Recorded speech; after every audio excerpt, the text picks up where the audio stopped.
Iguodala to Curry, back to Iguodala, up for the layup. Oh, blocked by James. It's over. It's over. Cleveland is a city of champions once again. The Cavaliers are NBA champions. That sound means it's time for Cavs on the Break NBA podcast. I am your host, Chase Smith, and with me, as always, Cavs insider Cameron Carlin. Cameron, what's up, my man? Whew, what a crazy day, huh? Dude, what an insane day. Let's jump right into it. With us on the podcast tonight is Twitter personality, Cleveland lover. You can find her on Twitter at Bird's Eye View, Brittany Mollis. Brittany, thank you for joining us tonight. Thank you for having me, guys. Yeah, is your dog also joining us with us? I heard a bark or two. Yeah, King James and Moose, both of them. Oh, those are yours, Cameron? my 10-week-old puppy and the other, my girlfriend's dog, Moose. He's a year-old, 2 golden retrievers. Nice. Well, a lot to get to, and I want to make sure we cover it all. This is what happened today on the trade deadline. Woj was dropping bombs all over the place. The Cleveland Cavaliers traded Isaiah Thomas, Channing Frye, and the Cavs' 2018 first-round pick to the Los Angeles Lakers for point guard Jordan Clarkson and forward Larry Nance Jr. They were not done. They also traded Derrick Rose and Jay Crowder to Utah for point guard George Hill and shooting guard Rodney Hood. And that involved, I think, in a 3-way deal. They also sent Iman Shumpert. So George Hill is on the Kings. Sorry, I got that wrong. Yeah, you're right, though. Yeah. And then we also sent Dwayne Wade back to Miami for a future second-round pick. A lot completely undid our 2017 offseason in like 14 minutes. Brittany, what do you think? Give us some rapid reactions. What does this mean for the team moving forward? Listen, I think today was a definite step in the right direction, and my knee-jerk reaction to it is just excitement. I mean, time will tell, like, if this new Cavs team meshes well together, but today was a big win for the Cavs, I think, and to me, it's not even about what they got necessarily. It's more about what they parted with. Obviously, I think getting rid of Isaiah Thomas was a good idea. Like, we all wanted the relationship to work, mostly because we didn't want to feel like the Kyrie deal was just a big lost cause. Yeah. But it didn't. People like to sit back and say, oh, well, we should have got more for Kyrie, blah, blah, blah. And I hear a lot of that today, especially. But, there's really no point in sitting back and wondering what could have been. It's a waste of time. It's not constructive. I was thrilled. This does kind of bring the spotlight back on the Kyrie trade to the Celtics. So essentially, we traded Kyrie for the Brooklyn pick in a super deep draft for Jordan Clarkson and Larry Nance Jr. Not quite the superstar power that Isaiah Thomas or the NBA history that Jay Crowder has, but if we're losing a top 7-8 player in the NBA, I think I'd rather have the youth and the experience that we got from the Lakers. Cameron, does this make the Kyrie trade look better or worse? Truthfully, I think it makes it look worse, but at the end of the day, this trade, I agree with Brittany, this trade will be defined in time. If this helps LeBron James stay on the Cleveland Cavaliers, then it was successful. If it doesn't, well, then it could still be successful. But again, then time will tell with that too, because these guys will all be a part of the rebuild. But again, if LeBron James re-signs and he's happy with what this front office has done, then this will be a successful trade. And that's kind of the black cloud hanging over this whole season, right? Hanging over every post-game interview, hanging over every post-game conference, hanging over every loss is, man, what's LeBron going to do? So every single thing that goes on with the franchise, that's all it's about. So Cameron, with the team that just made, I think, that moved 6 players, they moved 6 veterans, they moved 6 players that are aging, they moved 6 players that were on the decline, 6 players that aren't known for their defense. They moved 6 players. Like, is this a move for the future, or is this a move to keep LeBron here? Like, what exactly are the Cavs trying to do here? I think you could say both. I mean, because you got youth, but you also have good players at the same time. I mean, Rodney Hood's only in his 4th year, averaging 17 points a game, and the guy's a sharpshooter. Jordan Clarkson, same thing, 4th year in the league. 20. All three of these guys that you got, Clarkson, Nance, and Rodney Hood, are all 25 years old. I mean, athletic. There might be a time where LeBron James might not be the guy who could jump the highest on the floor. I mean, with Larry Nance out there, he's one of the most athletic players in the league as well. Yeah. So you got younger, you got more athletic, and I think that you did also get better for the future because they did take on these guys' contracts, so they are going to be here. With the exception of Hood, he's restricted next year, but the Cavs have the ability to be able to keep him. Brittany, does this help or hurt the chances that LeBron stays? I don't know. The only thing that confuses me about today is that I can't tell. Obviously, there was no trade that they were going to make that was going to keep them. You know, they aren't going to compete with Golden State. I can't say they're not going to, but it's going to be really tough. I don't think any of the trades today would solidify them, you know, going to the championship. I don't think. And I don't know what the answer would have been, like who else they could have got or what else they could have done. You know, that's just the way the NBA is right now. As far as LeBron, I think he goes. I think he was going to go either way. Mm-hmm. So today, I think what they did was they got younger. You know, they helped themselves on defense. Today was kind of, for me, I view it as addition by subtraction. Sure. And it helps right now, I think. And they absolutely had to do something today. They couldn't just sit around in their hands and say, oh, this is fine, we'll be okay. Like, that wasn't going to work. So it was just nice to see them do something. And they kind of went crazy with it, but we were all excited for it. So, oh my goodness, yes. So Cameron and I talked about it on a couple past episodes. I've gone back and forth about if LeBron is staying or leaving. The first half of the season, I was like, oh, he's staying for sure. In the past month, like every loss, I feel worse and worse and worse. And seeing their body language over the past 4 or 5 games, the past 2 weeks, is just like, there's no way he's sticking around. But the game last night, the game against the Timberwolves, the game where for the first time I saw LeBron look like he was having fun, the first time I saw LeBron like give any like sign of life. You know, here's another thing I know. Nothing happened today that LeBron didn't sign off on. I hope so. I truly hope so that that's the case, because if they went off and flipped around the whole entire roster and he had nothing to do with it, then that would tell me a big sign about what's going to happen this summer. No, I guarantee you he knew everything that was going to happen.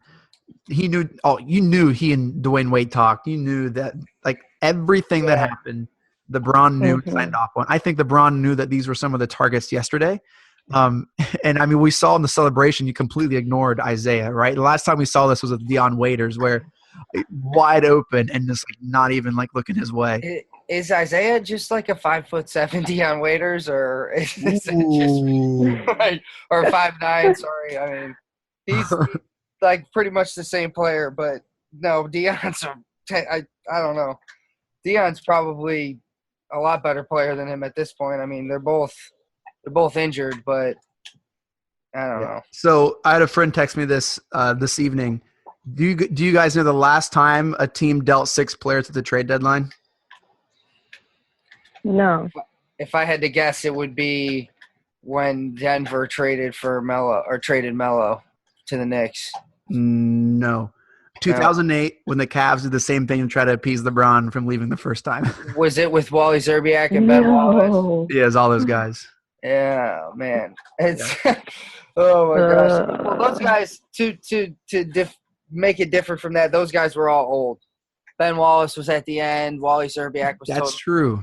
Delonte West was not what he was. He was not the player that he was before he came here. Delonte West. Hey, which jersey would you buy at a thrift store? Delonte West Cavs jersey or a Manziel Browns jersey? Which one would you buy? Manziel all day. Yeah, Brittany, what would you buy? Delonte West. Oh man.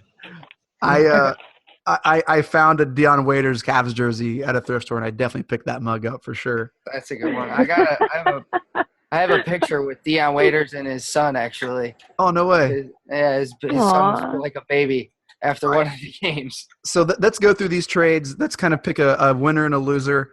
After that, we're going to project a starting five and kind of see how this we go into the All-Star break here. So the first trade that dropped was kind of the big one, right? We saw Isaiah Thomas and Channing Frye get dealt. I'm sorry, and the Cavs 2018 first-round pick to the Lakers for Larry Nance Jr. and Jordan Clarkson. Brittany, who won and who lost that trade? I feel like the Cavs won that one. One of the things I felt like they really had to do today was get rid of Isaiah Thomas. That had to happen. So, we dump him off in LA. We pick up Jordan Clarkson, Larry Nance, and obviously everyone's really excited to have Larry Nance Jr. on the team. We got younger. I hear people say, oh, we didn't get enough for them, but at this point you have to wonder how much Isaiah Thomas is actually worth to teams. I mean, he was only here for a short time, but I think he did a lot of damage to his brand and what he brings to a team in that short amount of time. Yep. So an argument could be made that, well, we kind of lucked out with just getting anything in return for him. So yeah, we got younger. I think we got faster. We got better. We got better on defense. We got more athletic, and I think that's going to be the theme as we kind of go here. Cameron, what do you think about that trade? Brittany had mentioned that you wonder what he's worth anymore. To the Lakers, what he's worth is an expiring contract, to be honest. Yeah. They have him. There's no chance they re-sign him in free agency at the end of this season. And he'll be on the open market. And he definitely cost himself a lot of money. It's kind of hard to not to feel bad for the guy. But when you come into a situation like he came into, you can't act the way you did when you play the way that you have. He was statistically, one of the worst defenders in NBA history. Yeah. We're talking how many people have played in the NBA, one of the worst of all time. So you can't come into a locker room and act like that when you have champions in there. Does he resign with Boston at the end of the season? I don't think so. No. So no way. What is Isaiah Thomas's fate? It's hard to predict. It's hard to predict at this point. It's hard to predict about anything in the NBA at this point. True. Because it's the craziest league we have easily. Look at where else can a team trade 6 guys in an hour? So I think based off this season, I think we won this first trade. I think Channing Frye actually was having a great season. I think he was instrumental in our win streak later in 2017. But that mug's old, right? Yeah. I think one of the problems with him was that he wasn't being utilized. Everyone loves Channing Frye, of course, but if you're not going to use him, send him away. Let him do something somewhere else. I'll miss him. Because I think he's a good guy to have in the locker room and all that. Especially if you're not going to use him. If you're not going to use him in serious playoff games and NBA Finals games, then why not get somebody right for him? And I feel like Clarkson and Nance would get minutes in the playoffs. Mm-hmm. Nance especially, he's a very intriguing player. Yep. The guy averages 9 and 7 and almost 2 steals a game as a 6'9", 6'10", kind of what position does he play guy? He can kind of move all over the place. He's physical. I think he's someone you can throw on KD to kind of give him a little bit of fit for a couple minutes. Someone tweeted me today that they just said, the only thing I know about Larry Nance Jr. is that he dunks on the Warriors a lot, so that's fine with me. Another factor that is good though. Another factor that just can't be overlooked with Larry Nance is his dad's jersey's hanging in the rafters. Oh man, how cool is that? He's gonna play as hard as he's ever played every single second he's on that floor. So there's no denying that. So I think even though we probably won this trade, I think it makes the Kyrie trade look even worse. even though you can't fully grade the Kyrie trade until the Brooklyn pick, I think this is admitting that didn't work, that it was a bad deal for us, and we only valued the Brooklyn pick. Yeah, but I think, hindsight's always 20/20. Like, True. we thought we were getting someone really good in Isaiah Thomas. He was an MVP caliber player over there in Boston, but when they came here, and it just, for whatever reason, it just did not work. So, we tried. Kyrie wanted out. They made a fast move to get him what he wanted, and it didn't end up working. But, I don't see the point in, all these fans dwelling on it. It's not going to bring him back. So, it's true. This next alert. Okay, so I turned on my Woj alerts straight to my phone today, and when I got this next alert, I about jumped through the roof. I was so pumped. We got rid of Jay Crowder. I couldn't. I was so freaking happy. Oh your favorite player, right? Oh my gosh. We traded Derrick Rose, the corpse that is Jay Crowder, and Iman Shumpert in a 3-team deal. We get George Hill back from Sacramento. We get Rodney Hood from the Jazz. Cameron, who won and lost that trade? Let me go. We won just because we got a Jay Crowder. That's all. We win. I don't care. I was so freaking pumped. Man, I cannot stand it. I think he's terrible. I didn't like him. All right. Anyway, Cameron, your thoughts on this trade? No, I agree. We definitely win that deal. I mean, we got rid of guys that weren't doing anything.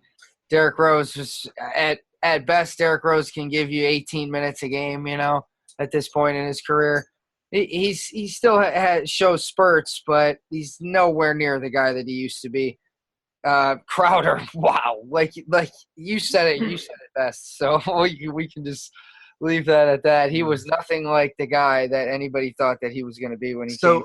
Last year, and even the past 2 years when the Cavs would end up playing with the Celtics, every time Crowder got the ball, I was so pumped that he shot it. And that dude was just looking to chuck it, man. He didn't care. He was an offensive stopper. He got the ball. That mug was looking to score. And I never saw him make a basket. And I was so pumped when he did shoot because that means we're going to get the ball back. And I thought it was a win for our defense. When I heard that we got him, I was like, I was so bummed. Yeah. I mean, I think his defensive days were way behind him. He's a super suspect, and I'm so glad he's not a Cavalier anymore. Shumpert as well. If you're not going to play him, then what's the use of having him? Yeah, Brittany. Your thoughts on this trade? Oh, we definitely won that one. Yeah. Again, the Crowder thing, it just did not work. So addition by subtraction again. Yep. That's the theme of today, I think. Oh my gosh. I tweeted out earlier, where were you when you saw that we traded Jay Crowder? I'm going to know exactly where I was. That.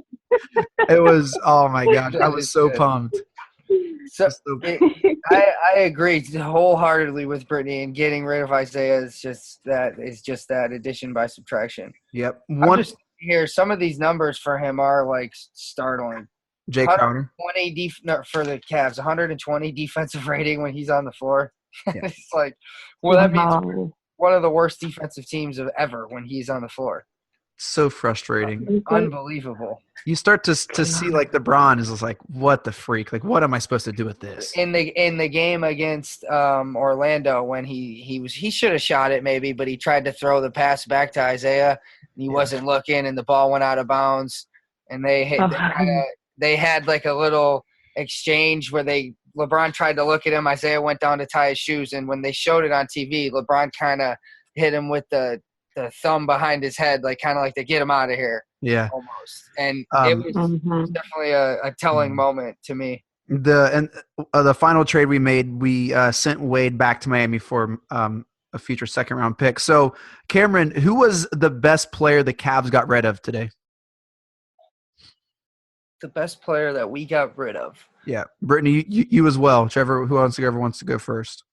I would say Isaiah Thomas. It has to be, but the way that he has been playing this year, it's hard to consider that. To be honest, we got rid of a lot of damaged goods, so it's truthfully hard to say. Yeah, Brittany, what would you say? I'd say the only one that I'm sad to see go is Channing Frye. Everyone else, Agreed. Shumpert, Crowder. I like Derek Rose. So was he important to the team? No. And it's sad that Dwayne Wade's gone, but I think that was a really classy move by the Cavs to do that. Yeah. They said we're going in a different direction. We got to get younger. Like, go back to Miami and enjoy the rest of your career. I truthfully take all that back. Dwayne Wade, definitely the best player that we lost today. And that is, if I had one possible gripe about today, it's that we lost Dwayne Wade. And it's kind of, to me, I get why he's doing it, but to me it's for kind of selfish reasons. I love Dwayne Wade, and I loved having him on our team, and I still thought he had a little bit left in the tank, but that move kind of shows to me that he might be hanging it up this year. I was really intrigued to watch Derrick Rose, how he was changing his game, a lot of drive and kick. And I think it was starting to come together. So I think he actually probably, my opinion, had the most to – he could have given the most to the Cavs moving forward, I think. Honestly, I think we're going to feel the biggest difference with Wade not anchoring that second unit. In our win streak, we had the best second unit in the NBA. And I think a lot of that was because of Dwayne Wade. All right, so let's flip it now. Who was the best player the Cavs got in return? Who would you guys say is the best player we got in return? I got to say Rodney Hood. And it's hard. A lot of fans from here are probably saying Rodney Hood and said who? I mean, the guy plays for the Jazz. You never see them play. They rarely get national TV games, and they're on it. If they are, it's 10 o'clock at night. So how often do you see the Cavs? They're a Western Conference team, so the Cavs play them twice a year. So you really never see him play, but the guy can really shoot the ball. He shoots almost 40% from three, and he's averaging 17 points a game. And he's young. Mm-hmm. He's 6'8". He's long. He should really be able to make a difference on both ends of the floor, to be honest with you. Brittany, who do you say is the best we got back? Yeah, I agree with Cameron. And I think the Cavs have inquired about him several times before. That's what I read today. Yeah. So there's something that they see in him that they've liked for a while. And, 17 points per game, like that's and he's what, 25? Yep. Yeah.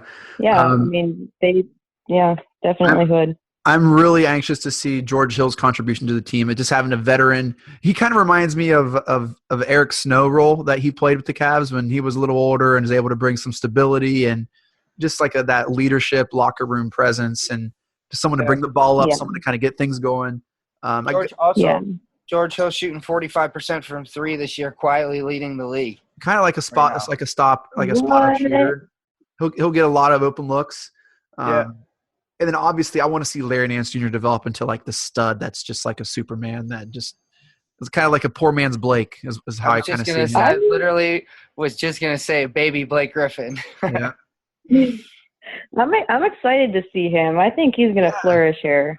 It's going to be. I think he'll be happy here. He'll feel comfortable. He's probably secretly always been a Cavs fan. No doubt. He gets to play with LeBron. Like this could be a really good thing for him and all of us, actually. If I don't see at least one time LeBron, and I probably won't because they haven't released yet, but the Cavs have got to do one like white Cavs throwback old school uniform to get Nance Jr. in that, and to see LeBron in that. I think that'd be so cool. That would be awesome. That would be awesome. All right, so starting five, we got obviously LeBron. George Hill starting, yes or no? I think so. Rodney Hood immediately starts, yes or no, Brittany? Immediately, yeah. I would agree with that as well. J.R. Smith is still on the bench? He has to. Yeah, even though he's played well over as of late, but you can't save it with 3 games. So who's starting in place of Kevin Love until he's back? Probably Nance. I think all these guys except Clarkson start. And Clarkson, he's averaging, I think, second or third most points per game off the bench this year. So he could fit perfectly into that role. Who's our starting center again? Oh, Thompson, right? Tristan, yeah. Yeah. Mm-hmm. First man off the bench is my man, JC, Jordan Clarkson. Got to be. Brittany, who do you think? Yeah, probably. And I'll be honest about something. I didn't really know who he even was today. I actually tweeted. I was like, okay, quick, somebody tell me who Jordan Clarkson is. But the more I read about him, the more excited I get for him. He's a a player. really good fit. Yeah. Oh, Yeah. He's 6'5" as well. Again, Isaiah Thomas, he walks into a bar and most men there are about taller or as tall as him. I mean, it just is what it is. Yeah. 6'5". He's a big guard. So last question here. Is there any playing time for my man Chetty Osman? I'm a huge Chetty fan. I think that I want to buy all the Chetty stock. Cameron, where does he fit in all this? Is he back on the bench, or was what we saw against the Timberwolves kind of the start of something in this rotation? I think he's a guy that you absolutely have to have in the rotation. It's just mind-boggling to me how do you not play a guy where when your team is so bad on defense and you have a young rookie who will absolutely get in there and try as hard as he can. He's never been on the floor before. He's not going to go out there and not try on defense like some of these guys. Why not throw him out there? Yeah. Actually, David Griffin weighed in on that. I'm going to pull up his tweet here. It was a LeBron quote from last night where he saw that his purity of the game is infectious to our entire team. He hasn't been in many situations, so he's not going to trip about what's going on. And Griffin actually said, this is a significant comment. He's about all the right things and will be joyful in the pursuit. Grit, selflessness, and want to are unquestionably contagious. And that is literally all that this team has been missing. Yep. Yeah. I've been following Chidi on Instagram, his workout videos. Just been a huge fan. When I saw him get some PT last night and like that first chest bump with LeBron, like I was like, it's happening. Oh my gosh, it's happening. And then to see that quote today, see they're going to have to play a lot in their game tomorrow. Oh my gosh. These guys that are on. Yeah. Chetty's probably going to play 35 minutes tomorrow. Yeah. And we'll see what he really. They play the Hawks, right? Atlanta, at Atlanta, yeah. And how about that? These new guys will come in and get tested right away. We go at Atlanta. They won't play in that game. Right. But then 2 days later at Boston, 2 days later at OKC, both nationally televised. So it's almost like a little tryout period for these two to see what the team will be, or these four to see what the team will be like. Gonna be amazing. So let's move to final thoughts here. Brittany, do you have any final thoughts on the day? I am thrilled with how today went. I was not expecting – I thought maybe if we were lucky, maybe we would, make one move, and it would be, something small. But everything that happened today just makes me so excited for the rest of the season. Like, time will tell if these new guys come in and, Lou – actually, Tyronn Lue's going to he has quite the task ahead of him. Trying to get these guys to all play together in such a short amount of time is going to be tricky. But, I'm excited. I think they really won today. Yeah, how about everybody used to say Ty Lue with the easiest job in the NBA? Right. that pretty much goes away, right? Yeah. Cameron, final thoughts for you, man. First, I would like to say that yesterday, that game, though, I know we briefly touched on it, but that game was unreal yesterday. LeBron is amazing, and keeping him is the number one priority. We win the championship, hopefully. If he goes off and we can win the championship, that's great. But keeping him here is the number one priority. There is no post-LeBron rebuild. Once LeBron leaves, pretty much no matter what you get, it isn't going to be as good as that. So, if today was a key here, then all these trades were a total win. And like Brittany had said, time will tell.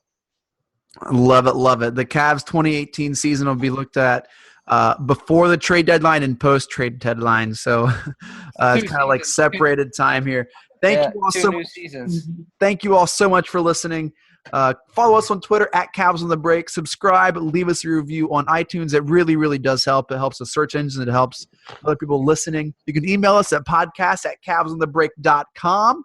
You can follow Cameron on Twitter. Cameron, what's your Twitter handle? At Cameron Carlin. Brittany, where can we find you on Twitter? At Bird's Eye View. You can find me at the Chase Smith, and we appreciate your time. Mike Breen, take us out. Congratulations, Cleveland. Your decades-long wait is finally over. The Cavaliers are NBA champions.